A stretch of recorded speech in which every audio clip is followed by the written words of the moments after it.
Once upon a time, nestled in the quiet hills of a small village, there lived a man named Hill. The village was small, a tapestry of cobblestone streets and houses huddled close together as if seeking warmth from the world. Life there moved at a slower pace, dictated by the rising and setting sun, the changing seasons, and the rhythm of nature.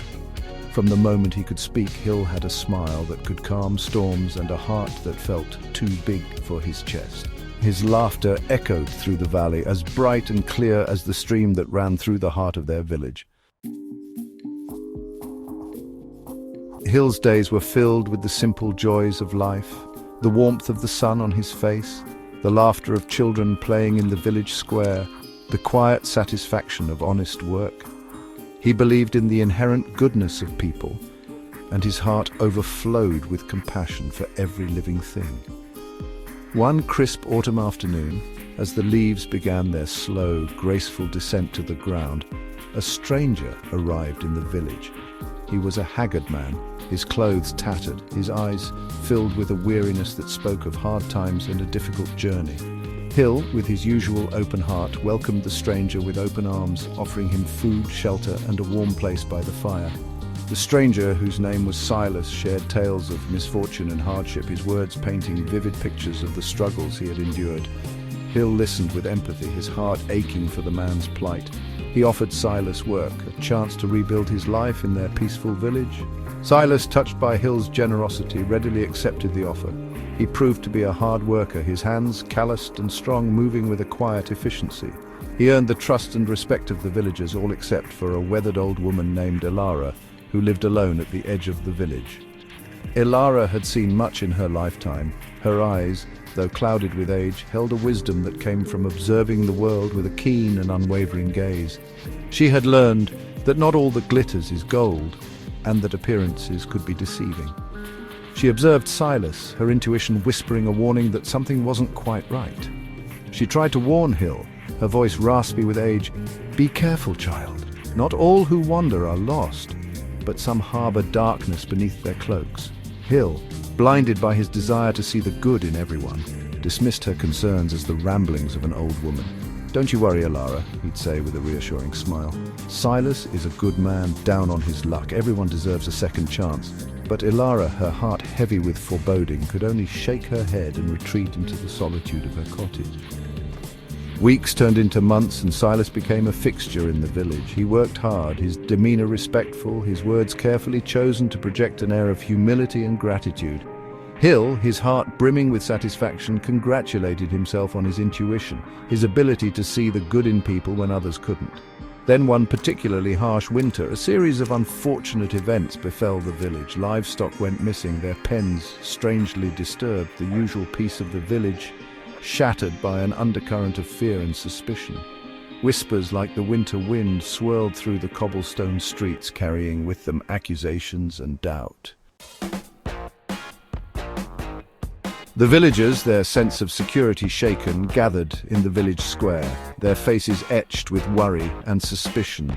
Hill, his heart heavy with that weight of their fear, stood before them, his usual optimism replaced by a growing sense of unease. He had invited Silas into their lives, vouching for his character, his heart aching at the thought that he might have misjudged him. Ilara, her frail hand gripping her walking stick, stepped forward. Her eyes, though clouded with age, seemed to pierce through the facade of forced smiles and worried whispers. "I told you," she said, her voice raspy but firm. "Trust is earned, not given freely. You, Hill with your heart of gold, saw only what you wanted to see." Hill, his gut twisting with a sickening feeling of dread, couldn't ignore the truth in her words. He had wanted to believe the best in Silas, had clung to that belief, even when doubt began to creep in at the edges of his mind. He had allowed his desire for good to cloud his judgment, and now, it seemed, the entire village was paying the price. A search party was organized, the men and women of the village combing through the surrounding woods, their hope dwindling with each passing hour. The winter wind howled through the trees, a mournful symphony that mirrored the growing despair in their hearts. It was young Thomas, a boy barely old enough to shave, who stumbled upon the missing livestock. They were hidden deep within a secluded ravine, their bodies bearing the unmistakable marks of cruelty and greed, and standing over them, a sack slung over his shoulder, was Silas. The villagers returned, their faces grim, their anger palpable. Silas was apprehended, his protests of innocence drowned out by the collective fury of the betrayed. He was brought before Hill, his eyes, once filled with feigned humility, now darted about in fear and desperation. Hill, his heart heavy with a profound sense of betrayal, looked at the man he had welcomed into his home, the man he had defended against Ilara's warnings. He saw now the truth that had been hidden beneath the surface, the darkness that had lurked beneath the carefully constructed facade of kindness. "Why, Silas?" Hill asked, his voice barely a whisper, the question echoing the sentiment of the entire village. Silas, backed into a corner, his lies exposed, lashed out, his words laced with bitterness and resentment. "You made it too easy," he spat, his eyes filled with venom. "You and your foolish generosity. You wear your heart on your sleeve, Hill, a beacon for every stray dog and con man passing through." Hill, his spirit wounded but not broken, realized the truth in Silas's words. His kindness, his unwavering belief in the good in people, had blinded him to the reality of the world. He had mistaken naivete for compassion, vulnerability for strength. Chapter 3.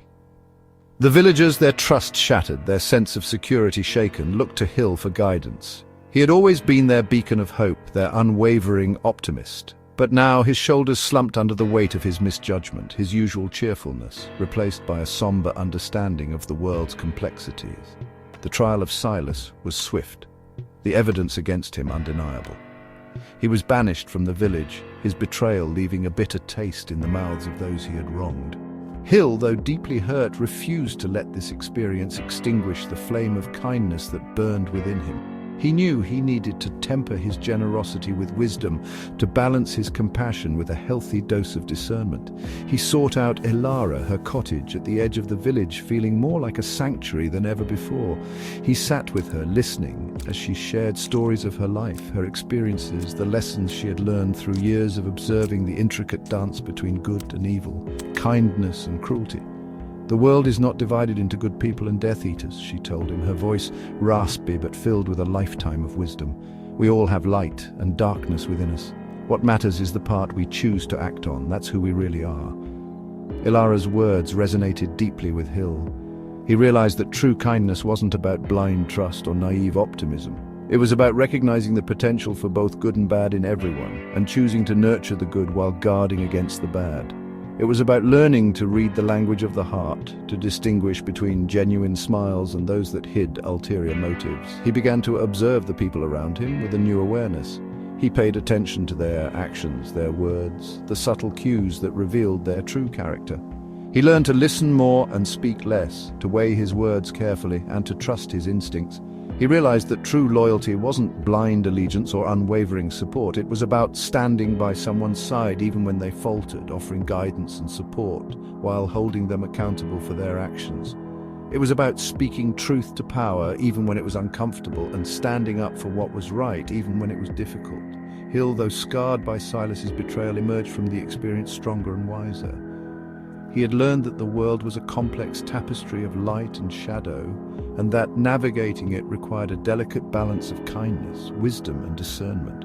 He vowed to protect his golden heart, not by hiding it away, but by guarding it with the wisdom of experience and the strength of his convictions.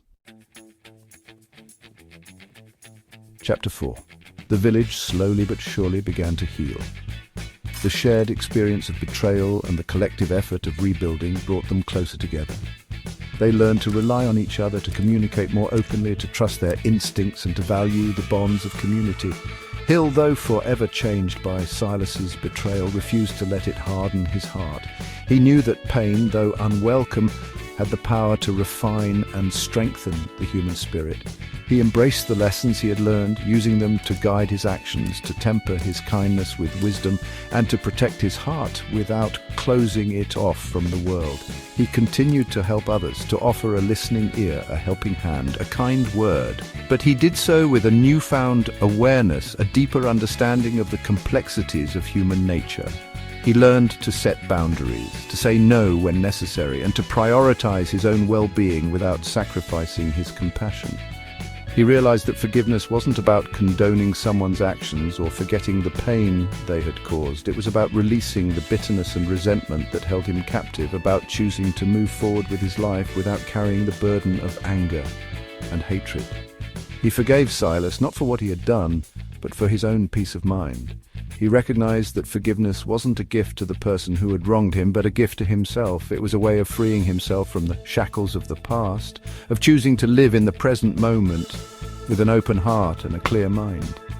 Hill's transformation inspired those around him. They saw in him the embodiment of resilience, the ability to rise above adversity with his spirit intact. He became a source of strength and guidance, his story a testament to the enduring power of the human spirit.